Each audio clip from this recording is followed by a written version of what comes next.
Bonjour, nous allons corriger l'exercice 36, page 139. Alors, donc dans cet exercice, on a 3 articles en vente, une veste à 125 €, un bonnet à 25 € et une paire de gants à 59 €.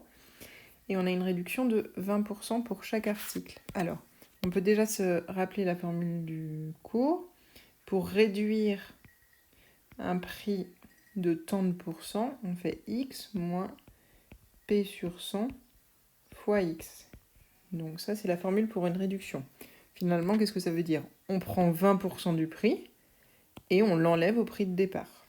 C'est ça qu'on va faire. Alors, calculer le prix de la veste après réduction. On va appliquer cette formule. Donc le prix de la veste, il est... Donc on va mettre prix de la veste après réduction. Donc au départ, il est de 125 €.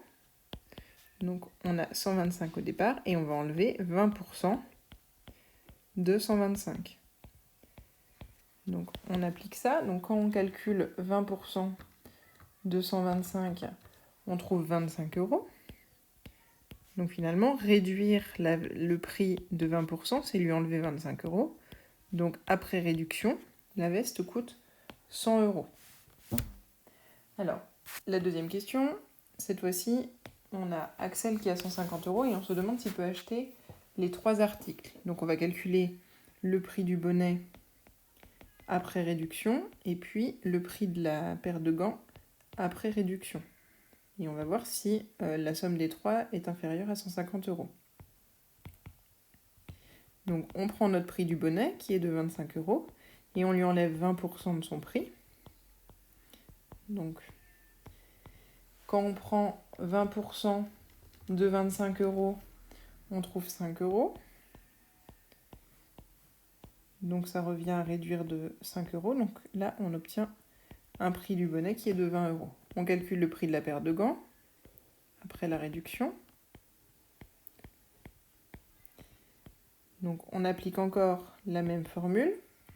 On a un prix de départ qui est de 59 € et on va le réduire de 20% de ce prix. Donc quand on prend 20% de 59, on trouve 11,80 €.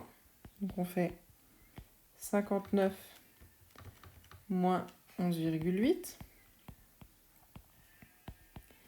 et on trouve 47,20 €. Alors, donc maintenant on veut répondre à la question, est-ce qu'on peut acheter les 3 articles? Alors, 100 € plus 20 € plus 47 €, ça va dépasser des 150 € que Axel a. Donc non, il ne peut pas acheter les 3 articles.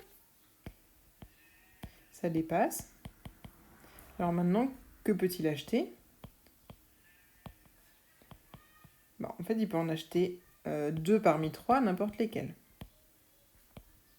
Puisque si je fais 100 € plus 20 €, je ne dépasse pas des 150 €. 100 € plus 47,20 €, je ne dépasse pas. Et 47,20 € plus 20, ça ne dépasse pas. Donc finalement, il peut en acheter 2 sur les 3, peu importe lesquels.